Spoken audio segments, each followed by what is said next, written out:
The Apple iPhone 15 Pro Max is the best tool for mobile video and content creation currently, and I say this because of Apple's brand new ProRes LOG file format. Let's get into this.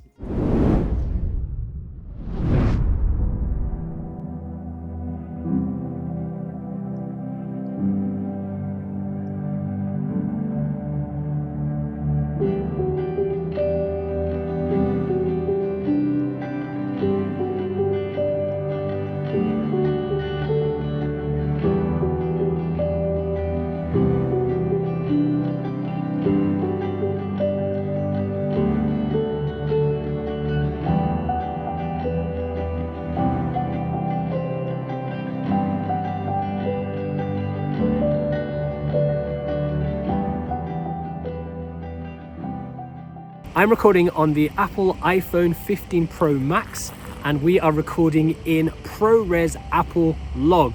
The reason we film in Log is because it gives us a higher dynamic range, so we retain the details in the highlights and the shadows of our pictures, and it allows us to color grade like this. I've been using log video ever since the Canon 5D Mark IV was released in 2016, and this was a premium feature. Like, the 5D Mark IV didn't come pre-installed with C-Log. You had to go to a Canon shop or a verified dealer and then spend something like $100, which is like £90, to get C-Log installed. And now the iPhone 15 Pro and Pro Max has log as standard. How awesome is that? If you don't know what log is, it is primarily an encoding mode that allows you to capture a wider dynamic range, which essentially means that you retain a lot more information in the shadows and highlights of your footage. And this basically means that you have more flexibility color grading your footage later on without losing too many details. So first up, how do we set up Apple Log on our iPhone 15 Pro and Max? So the first thing you want to do is come over to the settings, and then you want to scroll to where it says camera. And then you want to go to where it says formats, and then scroll down and you can see video capture and it says Apple ProRes, and you want to toggle that on. And then you'll see the ProRes encoding appear underneath, and go to HDR and then select the log setting. Once you've done that, you can go back to format. And while we're in the camera setting here, come over to the record video modes, and you can see that I'm filming at 4K 30. And actually what we want to do is lock the white balance here. This will help us avoid our white balance jumping around when we're filming. So now we can go over to our camera. And if we go over to video mode, if you look at the top left of the camera, it says ProRes and it's struck through. It's got a strike through it. And if we turn that on, we now have our camera ready to rock and roll. Now, one more quick tip is to just hit the arrow button on the left here, and we can see our exposure settings is plus and minus arrow here. And what we can do is underexpose that by -1. So bring the exposure down so we don't blow out our highlights. Also, you can tap and hold the focus and pull down, and this will engage the AE/AF lock. So with our settings set, we're now ready to go and film. Straight away, you'll see that I have a max time of 14 minutes on the screen. And this is one of the issues that you will encounter with using Apple Log, and that is the file sizes. The Apple ProRes log footage is about 6 gigabytes for every minute you film. This is actually something that made shooting ProRes video with the iPhone 14 Pro a real issue. The file sizes, as well as the slow USB speeds for video transfer. But Apple have addressed this with the iPhone 15 Pro and Pro Max, allowing you to now record directly to an external drive via USB-C, something that's actually very exciting and also long overdue. Remember that if you want to film 4K in Apple Log in 60 frames per second, you need to get yourself one of these, an external SSD drive or hard drive. This is the Samsung T7 1TB drive. Very useful if you want to film Apple Log in 4K in 60 FPS for that super slow motion cinematic video.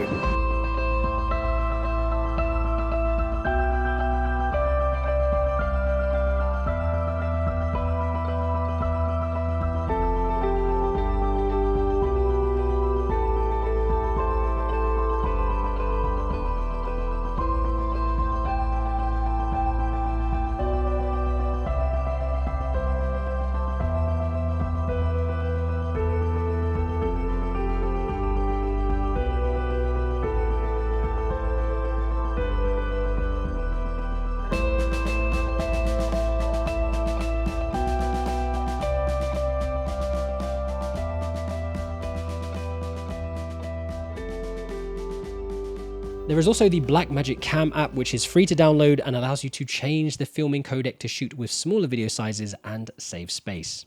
So now that you've captured your Apple ProRes log footage, let's jump into Premiere Pro and see what we can do with it. Welcome into Premiere Pro. I have already imported the footage that I want to edit. This is 60 FPS Apple Log ProRes footage. And this footage actually was shot directly onto the solid state drive that I showed you earlier, so the Samsung T7.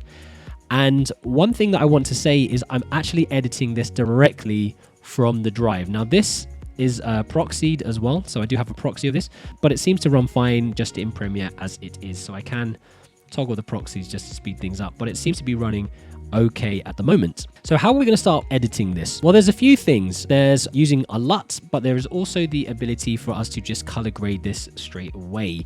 In order to color grade, we want to bring over the Lumetri scope. So if you click on Lumetri scopes, we have 4 scopes up already. Now, what we can do is just get rid of a couple of these, so we can actually just keep our waveform RGB. If you don't see this, you can right click on the actual Lumetri scope screen and you can bring up the waveform like this. What we have here is our peak whites, which are represented by 100, and also our blacks, which are represented by 0. And we can actually stretch this information out. So come over to Lumetri color, open that up. And if we come over to color wheels and match, we can see our shadows, midtones, and highlights, and we can drag our shadows down. And as we do that, you can see that we're pulling our image closer to our blacks. So we don't really want our color spectrum to go underneath that line, because if we pull it too far down, we're going to be crushing the blacks. So we don't want to clip the blacks. We want to bring it close, but don't go under the 0, basically. Go to the midtones and we can pull those up. Again, we're pulling these up to the peak whites. And we can do the same with our highlights. Just drag it up. We're just stretching out that color information. We can then go over to our basic correction. I like to bring the highlights down if there's cloud formation to reveal the information. We can do the same with our shadows. We can actually bring them down in this instance. Bring a bit more contrast into the image. And then pull the whites up, lightening and brightening up the picture. Bring the blacks down. And what we're seeing is more and more of a contrast. We could actually pull up the exposure slightly, maybe to about 0.5. Go over to the creative section and we're going to punch the vibrance. If we go too high, we'll start to see artifacting appear all over the place. So we don't want to go super high, but we can bring it reasonably up, probably to about 50. Over to our curves, and I like to add a little S curve in here to again add in contrast. And if you want to punch colors now, we can punch, definitely can punch the blues, the greens, and the reds in this image. And we can do that by coming to our hue and saturation curves, selecting our eyedropper tool. And the first color we want to boost is the blues in the water, in the sky. Use the eyedropper to pick somewhere. We can then boost those blues. Can you see that? If I pull this up slightly, it's giving me a stronger blue color. And I can also do that for the greens over here. And I can do the same for the reds. I can select the red. I can boost that red jacket.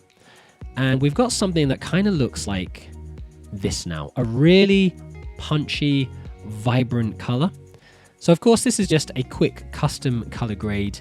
And actually, you might want to use a LUT. So I'm going to quickly delete this color grade now.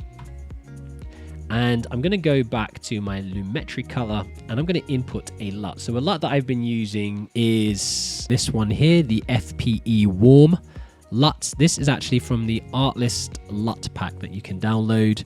I'll put a link to it down in the description. You can open that up. So again, we can come to our Lumetri scope to see where our peak whites and peak blacks sit. And we can start to, I'd say, pull this image up slightly, maybe the highlights, bring the shadows down, pull the whites up, pull the blacks down to get the contrasted look.